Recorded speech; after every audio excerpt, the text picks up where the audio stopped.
Bismillahirrahmanirrahim. Assalamualaikum warahmatullahi wabarakatuh. Alhamdulillah wa syukurillah anak-anak sekalian yang saya banggakan. Pada pertemuan kali ini kita akan mempelajari konsep tentang kalor. Di pertemuan sebelumnya kita sudah mempelajari apa itu suhu dan penerapan termometer.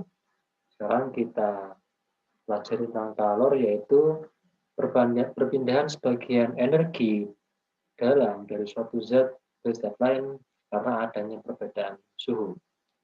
Sementara energi dalam itu adalah ukuran energi dari seluruh molekul dalam zat. Jadi yang perlu kita garis bawahi di sini adalah bahwa kalor itu dapat berpindah. Jadi sebenarnya apa yang menyebabkan kalor dapat berpindah? Ada kaitannya tentang teori kalorik bahwa benda yang memiliki suhu tinggi itu pasti memiliki kalorik yang lebih besar daripada benda yang suhunya rendah.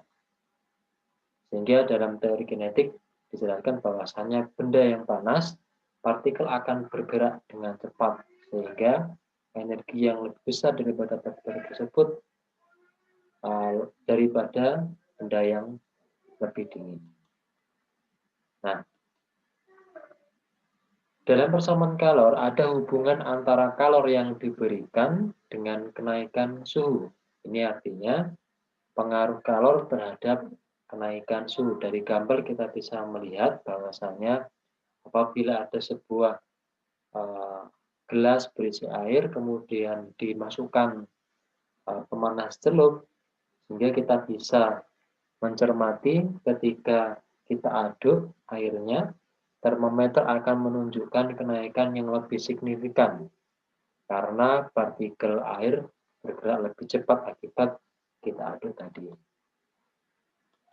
Nah, tentunya perubahan nilai suhu itu juga bergantung pada suatu besaran, yaitu kalor jenis. Nah, kalor jenis ini mempengaruhi pula nilai kalor yang dimiliki oleh benda akibat kenaikan suhu. Ini juga sudah pernah kita pelajari di SMP, bahwasanya setiap zat itu memiliki kalori jenis yang berbeda-beda.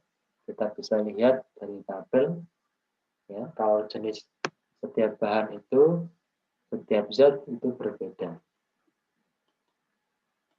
Kemudian selain kalori jenis, kita juga sudah mengenal yang namanya kapasitas kalor.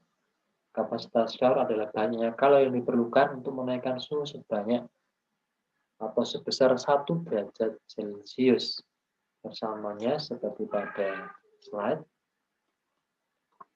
Kemudian di subbab yang sudah pernah kita pelajari juga di SMP, yaitu asas Black, bahwasanya kalor yang dilepas oleh suatu zat yang memiliki suhu yang lebih tinggi itu besarnya sama dengan kalor yang diterima oleh benda atau zat yang suhunya lebih rendah. Misalkan ada sejumlah air panas di dalam gelas, kita masukkan air dingin, maka kita bisa mengidentifikasi bahwa air yang melepas kalor adalah yang mana? Air yang melepas kalor adalah air yang memiliki suhu yang tinggi, yaitu air panas. Sementara air yang menerima kalor adalah air yang suhunya rendah, yaitu air dingin. Nah, contohnya ketika kita mau membuat teh hangat, pastinya kita harus mencampurkan air panas dengan air tehnya tadi, sehingga diperoleh teh hangat. Nah, itu juga termasuk salah satu contoh prinsip dari asas Black. Ada suatu alat yang dapat kita gunakan untuk mengukur kalor, namanya adalah kalorimeter. Ini kita bisa lihat di lab fisika kita, ya, suatu saat nanti kalau kita berkesempatan, mudah-mudahan kita bisa menggunakan kalorimeter itu. Di pembelajaran kimia itu juga biasa digunakan alat ini, ya. Alat ini sangat berfungsi untuk mengukur kalor suatu zat. Kaitannya kalor terhadap zat selain bisa menaikkan suhu, itu juga bisa merubah wujud zat. Jadi ketika misalkan ada sejumlah air dalam gelas, ketika diberikan kalor, maka air tadi bisa naik suhunya. Kalau dinaikkan suhunya hingga mencapai 100 derajat Celcius, akan terjadi perubahan wujud, yaitu dari wujud cair menjadi gas, menguap. Kemudian dan seterusnya, mulai dari wujud gas menjadi padat, padat menjadi cair, atau sebaliknya cair menjadi padat, ini termasuk dari perubahan wujud zat akibat adanya kalor yang dilepas maupun kalor yang diterima. Nah, contoh lain dalam pembuatan lilin. Nah, ketika dalam pembuatan lilin ada proses pemanasan dan pendinginan lilin. Nah, ini juga menerapkan kalor ya yang diberikan pada bahan pembuat lilin tadi. Nah, ketika suatu zat itu mengalami proses peleburan dari wujud padat menjadi cair, ya, atau dari wujud cair menjadi wujud padat, nah, sehingga akan kita kenal istilah melebur dan membeku. Nah, untuk itu kita perlu suatu kalor yang diperlukan untuk mengubah wujud tersebut yang disebut dengan kalor lebur. Ya, secara matematis bisa kita tulis Q sama dengan M kali M. Selain itu, untuk bisa merubah wujud zat menjadi menguap, mendidih, dan mengembun, kita juga butuh suatu kalor, yaitu kalor yang diperlukan untuk mengubah wujud 1 kg zat cair menjadi uap pada titik didih normalnya, yang kita kenal dengan kalor uap. Persamaannya sama dengan yang kalor lebur tadi, yaitu Q sama dengan ml. Tinggal kita bedakan saja, bisa juga kita rubah menjadi Q sama dengan M kali U, dengan U adalah kalor uap. Ini untuk membedakan biar lebih mudah. Itu juga boleh. Nah, bisa kita lihat dari tabel ini anak-anak bahwasanya titik lebur, titik didih, kalor lebur, dan kalor didih berbagai zat ya, nilainya itu bermacam-macam. Nah, nilai ini juga akan mengakibatkan seberapa banyak kalori yang akan dibutuhkan untuk merubah wujud dari zat tersebut. Nah, aplikasi dalam penggunaan perubahan wujud kalor yang saya maksud adalah aplikasi dari pengaruh kalor terhadap perubahan wujud bisa kita cermati juga pada siklus pendinginan sebuah lemari es ya. Dalam siklus tersebut ada siklus freon yang mengembun melepas kalor, kemudian freon menguap menyerap kalor, itu harus berlangsung secara kontinu sehingga suhu dari lemari es bisa tetap terjaga. Nah, kemudian ada juga suatu peristiwa menyublim, yaitu perubahan wujud padat ya menjadi gas. Itu juga bisa kita gambarkan di dalam suatu grafik ya, grafik hubungan antara suhu dengan waktunya. Nanti juga kita bisa memperoleh nilai kalor dari grafik tersebut. Perlu Ustadz ingatkan kembali, biasanya untuk grafik yang arahnya itu adalah ke atas, ini menunjukkan bahwasanya ada kalor yang diterima oleh zat. Sementara apabila ada tanda panah yang ke bawah, itu menunjukkan adanya kalor yang dilepas oleh zat. Nah, ini nanti kita terapkan dalam asas Black. Baik, bisa lanjutkan ya. Nah, contoh soalnya yang pertama adalah alkohol yang suhunya 0 derajat Celcius bermassa 1 kg dipanaskan pada suhu pemanas. Nah, kita punya suhu awal adalah T1 ya, sebesar 0 derajat. Kemudian kita juga punya masanya 1 kg, sehingga diperoleh grafik seperti pada gambar. Nah, kita tahu suhu akhirnya adalah 78 derajat Celcius. sehingga kita beri variabel T2.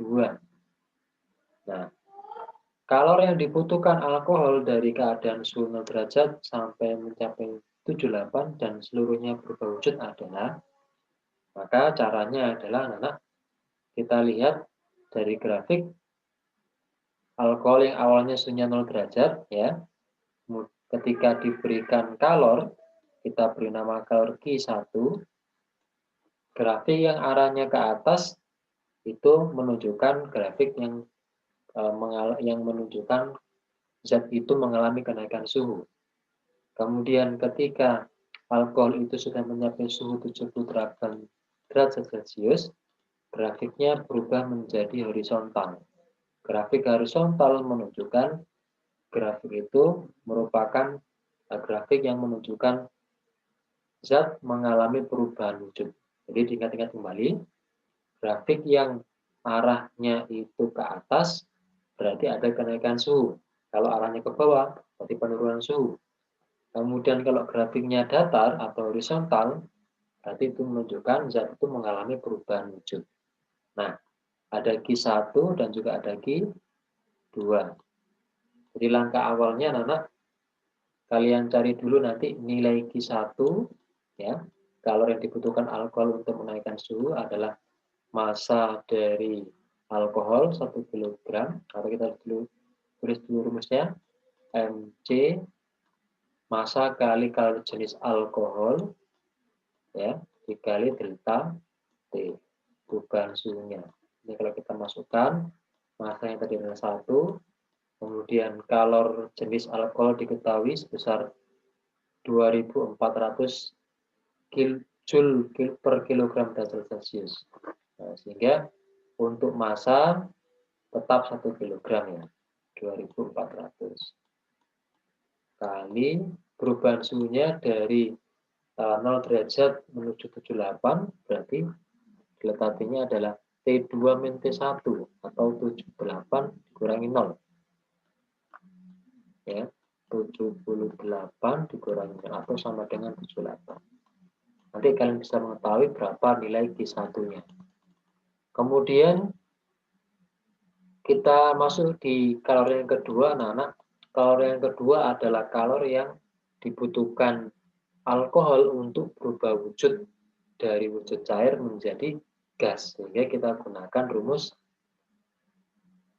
kalor uap, ya, yaitu massa dikali U. Massa kali kalor uapnya. Sama dengan massanya alkohol tadi adalah 1 kg, kemudian kalor uapnya adalah 2,1 kali 10 pangkat 5 Joule per kilogram. Nah, seperti ini, nanti dihitung berapa, kemudian kalian jumlahkan kalor yang dibutuhkan alkohol untuk berubah, ya, dari suhu 0 derajat sampai menguap seluruhnya adalah Q1 ditambah Q2. Nah, ini saya tunjukkan caranya, kalian bisa menghitungnya secara mandiri. Nah, nilainya dalam satuan Joule seperti ini. Baik, mudah-mudahan apa yang saya jelaskan di soal pertama ini jelas ya, anak ya. Baik, kita lanjutkan di soal yang kedua, ya, terutama pada contoh soal yang asas break. Baik, saya hapus dulu sebentar. Nah, kita masuk yang di contoh soal yang kedua terlebih dahulu, ya. Di dalam sebuah gelas terdapat air teh sebanyak 60 ml dengan suhu 80 derajat Celcius. Ya, ke dalam sebuah gelas terdapat air teh yang banyaknya 60 ml dengan suhu 80 derajat Celcius. Kemudian ke dalam gelas tersebut ditambahkan air sebanyak 40 ml bersuhu 5 derajat Celcius. Nah, jika diketahui kalau jenis air teh sama dengan kalau jenis air dingin, tentukan suhu campuran air tersebut. Nah, kita tahu bahwasannya ada air yang suhunya lebih tinggi dan juga ada air teh yang suhunya atau air biasa yang suhunya lebih rendah atau lebih dingin. Maka ketika dicampurkan ya akan terjadi pencampuran suhu, pencampuran air dengan suhu yang berbeda. Maka kita terapkan asas Black. Nah, kita harus menentukan dulu siapa yang melepas kalor ya dan juga siapa yang menerima kalor. Sesuai dengan persamaan aspek adalah kalor lepas sama dengan kalor yang diterima. Kalor yang dilepas sama dengan kalor yang diterima. Nah, di soal yang kedua ini anak-anak tidak ada perubahan wujud ya. Sehingga ini akan memudahkan kita. Jadi ciri-cirinya air yang melepas kalor itu adalah air yang suhunya lebih tinggi, sehingga kita bisa lihat yang melepas kalor adalah yang mana? Yang 60 ml. Oke. Jadi nanti bisa dimasukkan ya, 60 ml. Jadi persamaannya itu kan Mas. Kalau kita tuliskan dulu persamaannya juga boleh, yaitu massa kali kalor jenis kali delta T. Yang ruas kanan juga sama, massa kali kalor jenis kali delta T. Nah, seperti ini. Diketahui kalau jenis air teh sama dengan kalau jenis air dingin. Maka yang ruas kiri sama ruas kanan nilai C-nya dicoret saja. Tinggal kita masukkan, bisa tuliskan ke bagian bawah ya. Nah, massanya yang sebelah kiri adalah massa dari air teh bersuhu 80 derajat. Sehingga diketahui tadi massanya air teh adalah 60 ml. Nah, 60 ml itu setara dengan 60 gram ya. 60 dikali delta T. Nah, delta T-nya adalah suhu yang tinggi, yaitu 80, dikurangi suhu campuran, 80 min T campuran. Seperti ini, sama dengan sekarang adalah massa air yang dingin, yaitu massa 40 ml dengan delta T yang sebelah kanan adalah suhu campuran ya dikurangi suhu dari air dinginnya, yaitu sebesar 5. Nah, dari sini nanti bisa dikali silang anak-anak. 60 kali 80 itu berapa? 48 ya. 4.800 dikurangi 60 TC seperti ini ya, sama dengan ruas kanan 40 TC dikurang 200. Nah, seperti ini. Kemudian kita pindah ruas, min 200 ke kiri menjadi plus ya. 4.800 tambah 200 ada 5.000. 5.000 sama dengan minus 60 TC, kita pindah ruas ke kanan tambah dengan 40. Jadi ini adalah 100 TC. Sehingga kita akan punya nilai suhu campurannya, nilai TC ya.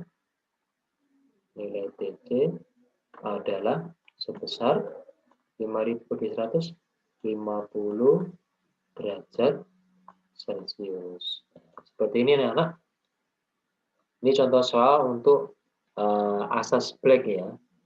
Nah, mudah-mudahan apa yang kita pelajari, dua buah soal tentang asas Black bisa kalian pahami. Nah, untuk lebih memahami konsep ini, kalian bisa secara mandiri mengerjakan soal nomor 3 ya, untuk kita diskusikan di pertemuan yang akan datang ya. Mudah-mudahan apa yang kita pelajari bermanfaat. Jika ada hal yang masih dibingungkan, masih belum paham, bisa langsung tanya ke Ustadz ya, atau nanti kita diskusikan lagi di pertemuan mendatang. Mudah-mudahan bermanfaat. Saya akhiri. Assalamualaikum warahmatullahi wabarakatuh. Terima kasih. Sampai jumpa di pertemuan yang akan datang.